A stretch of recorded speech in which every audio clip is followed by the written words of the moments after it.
पुण्यात्माओं, जो ये अनजान व्यक्ति गुरु पद प्राप्त करके महिमा की भूख में अपना भी जीवन नाश कर रहे हैं और अनुयायियों का भी, ये अपने सिर पर भार रख रहे हैं। इस दास ने कभी स्वप्न में नहीं सोचा था कि ये गुरु पद प्राप्त हो। दास को तो अनमोल रत्न मिल गया था, यही आस थी भगवान यहां से पीछा छूटे। असंग जन्म हो गया हमने, या भटकत्या ने ये ज्ञान हो गया। और इस चीज का विशेष डर रहता इस बात का कि कहीं नाम खंडित ना हो जाए। परमात्मा की वाणी में है कि जैसे माता गर्भ को रख यतन बना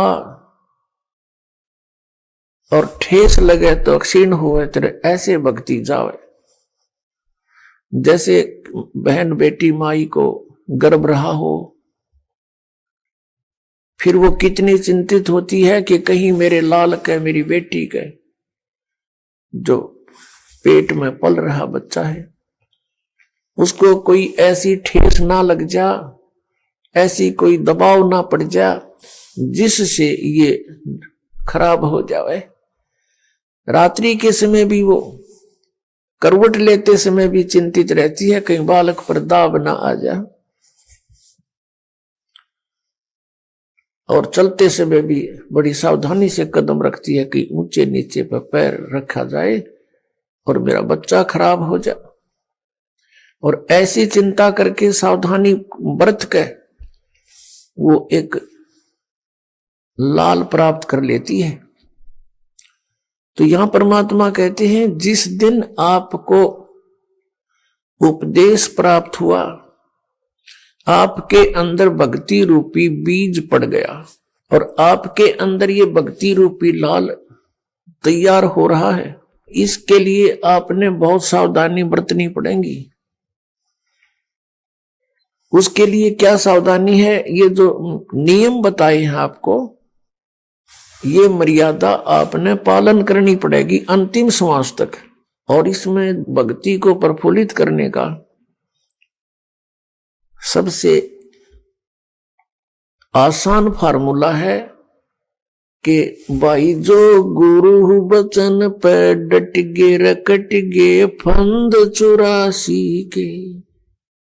भाई जो गुरु बचन पे डट गे रकट गे फंद 84 के। कट गे फंद 84 के, रकट गे फंद 84 के। भाई जो गुरु बचन पे डट गे रकट गे फंद 84 के। वस्तु मिली ठोड़ की ठोड़ मिटगी मन पापी की दौड़। वस्तु मिली ठोड़ की ठोड़ मिटगी मन पापी की दौड़। भरम मिटे मथुरा काशी के, भरम मिटे मथुरा काशी के। इसका सबसे पहला फार्मूला है गुरु जी की आज्ञा का पालन करना चाहिए।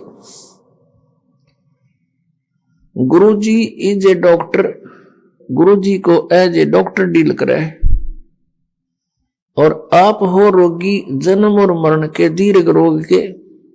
और इस रोग के नाश के लिए जिन जिन वस्तुओं का परहेज है वो आपने रखना पड़ेगा। अब जैसे हाई ब्लड प्रेशर के व्यक्ति को नमक और चीकना वस्तु बंद कर दी जाती है, तो फिर उसने अगर जीवन चाहिए तो ये पथ्य रखना पड़ेगा।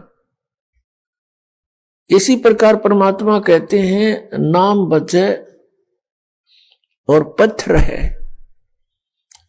पथ माने यानी परहेज रखे तो मुक्ति में कोई दिक्कत नहीं आएगी। और ये परहेज कौन कौन से हैं? जैसे तम्बाकू, शराब और भाई ये और बकवाद, रिश्वतखोरी, लूटा खसोटी, मिलावट, तम्बाकू, मांस, ये शराब, ये प्रयोग नहीं करना चाहिए। ये तो वैसे भी एक सभ्य पुरुष का वैसे भी आहार नहीं है। ठीक है, हमको संगत घनी फैल गई अपने समाज में, मानव समाज में, और बच्चे देखम देखा फिर एक ये नकल बहुत जल्दी कर लेते हैं। बीड़ी पीता देखा बीड़ी पीने लग गए, सिगरेट पीता देखा नो टोर सी बना के आप भी सिर्फ पीवो बेसिक ना पर नो जरूर करने लग गए कुछ, फिर वो पीने लग गए। ऐसे ही शराब और मांस का एक दूसरे को देखकर हमने ये प्रचलन कर दिया, प्रचलन हो गया। पुण्यात्माओं, अब हम शुभ संस्कारी बनेंगे, शुभ अच्छे कर्म करेंगे, और हम जब अच्छे कर्म करेंगे तो हमें देख देख कर समाज भी हमें देखकर अच्छे कर्म शुरू करेगा। बच्चे सत्संग में आएंगे, यहाँ ज्ञान सुनेंगे, फिर आप जो यहाँ से तैयार करके भेजे जाते हो अपने अपने घर गांव नगर में, आपके व्यवहार विचारों को देखकर अड़ोस पड़ोस के बच्चों पर भी अच्छा असर पड़ेगा। तो एक समाज भी सुधरेगा और कल्याण भी होगा। और फिर दूसरी मर्यादा कौन सी है? अनुपासना नहीं करनी। अनुपासना कौन सी है? जो दास बताओ वही करोगे, और दास के क्या बताएगा? जो हमारे सदग्रंथ बताते हैं। ये दास एक टीचर है, आप विद्यार्थी हैं, और इस आध्यात्मिक मार्ग का जो सिलेबस है वो हमारे सदग्रंथ हैं, पवित्र चारों वेद, पवित्र श्रीमद् भगवत गीता और पवित्र सूक्ष्म वेद।